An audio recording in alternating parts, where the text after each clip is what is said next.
মুসলিম কাকে বলে? মুসলিম মানে কি এই যে গরু খায়? মুসলিম মানে এই যে কি করে এই শুক্রবারে মসজিদে আসলো? মুসলিম মানে ঈদের নামাজে মসজিদে আসলো? এটাই মুসলিম? ইসলামে এত সোজা হলে কেন খামাখা সাহাবা কেরাম কষ্ট করেছে? মুসলিম হচ্ছে তার আলাদা পরিচয়। মুসলিম এক আল্লাহর কাছে আত্মসমর্পণকারী বান্দা। সে সব ক্ষেত্রে আল্লাহর কাছে আত্মসমর্পণকারী বান্দা। অফিসে আত্মসমর্পণকারী আল্লাহর কাছে।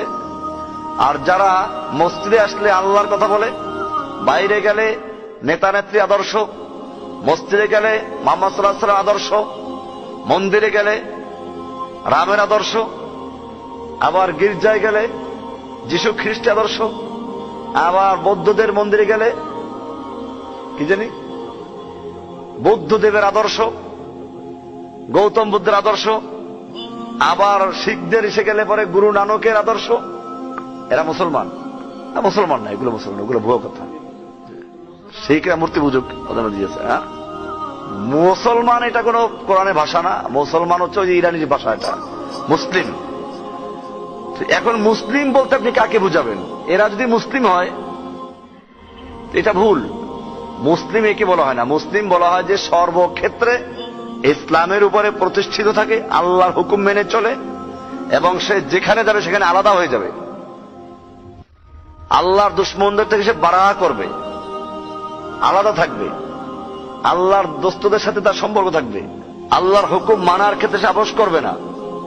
আর এই মুসলমানরা তো মনে করেন এখানে আসলে মুসলমান, আবার ওই যে বিদেশ গেলে কি করে, তখন ওরা যাতে খুশি হয় সেই কাজগুলো করে আসে। এই লোকগুলোকে মুসলিম বলা হয় না, এগুলো ভুয়া কথা। এগুলো মুসলিম বলে কি জন্য? এগুলো বলে এদের খুশি করার জন্য। ওলামাদের মধ্যেও বলবেন যে এখন কিছু আলেমরা কোরআন শরীফ পড়ে নাকি? আলেমরা হাদিস পড়ে? পড়ায় তারা, পড়ে না, পড়ায়। যারা পড়ায় তারা পড়ায়, তারা পড়ায় চাকরি হিসেবে। এটা একটা চাকরি, যে একটা চাকরি করি ওই আরবি কিতাবগুলো আজগুলো পড়াই দিচ্ছে। এদের আকীদার কোনো খবর নাই। এরকম ভাবে যারা পড়ে তারাও এখন মাদ্রাসায় যারা পড়ে বেশিরভাগই এই জন্য পড়ে যে একটা চাকরি করতে হবে। মা বাপ যখন মাদ্রাসা দিচ্ছে একটা চাকরি করতে পড়তে হবে। এদের কাছে আকীদার কোনো বালাই নেই। এখন মানুষ যাতে খুশি হয় সেই কথাগুলি বলতে হবে।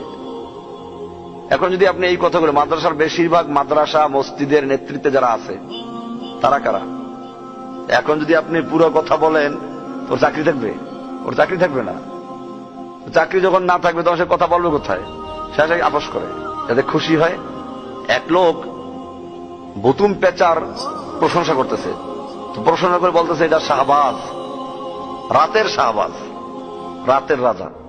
ডক্টর ইকবাল লিখছেন এখানে, যখন ইংরেজ সরকারের তোষামত করতেছিল একদল আলেমরা, এবং বলতেছিল ইংরেজ সরকার হচ্ছে ভারতবর্ষের জন্য আল্লাহর রহমতের ছায়া, এদের বিরুদ্ধে লড়াই করা যাবে না, যুদ্ধ করা যাবে না। তখন উনি এই কবিতাগুলো লিখছিলেন, মালুম নেহি হ্যায় ইয়ে খুশামদ কি হकीकत, কহ দে কোই উল্লু কো আগার রাত কা শাহবাজ। এই যে খুশামদ আর তোষামদ, সরকারের মন্ত্রীদের খুশামদ, বড় বড় উচ্চ পর্যায়ের ব্যবসায়ীদের খুশামদ, তোষামদ, প্রশংসা। হাদিসে বলা আছে ইদা মুদিহাল ফাসিক ইহতাজ্জা লাহু আরশুর রহমান। যখন কোন ফাসিকের প্রশংসা করা হয় তখন আল্লাহর আরশ কাঁপতে থাকে, আল্লাহর আরশ কেঁপে ওঠে ফাসিকের যদি প্রশংসা করা হয়। আর দেখবেন মাশাআল্লাহ, যদি কোনো মসজিদে কোনো মাদ্রাসায় কোনো ফাসিক সুদখোর 1 লাখ টাকা দিতে পারে, 10 লাখ টাকা দিতে পারে, তার যে প্রশংসা, মারহাবা। আরে ভাই, সে দান করছে কার জন্য? আল্লাহকে খুশি করার জন্য। মারহাবা দিবেন কে? আল্লাহ। আল্লাহ তাকে বিনিময় দান করবেন।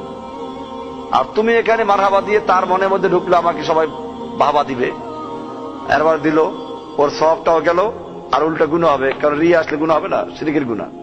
এজন্য এই যে প্রশংসা, এই মারহাবা, মানুষের দায়িত্ব আছে। মসজিদ, মাদ্রাসা, দ্বীনি কাজ, এগুলো তো মানুষের দায়িত্ব। সে নিজের দায়িত্ব পালন করলো।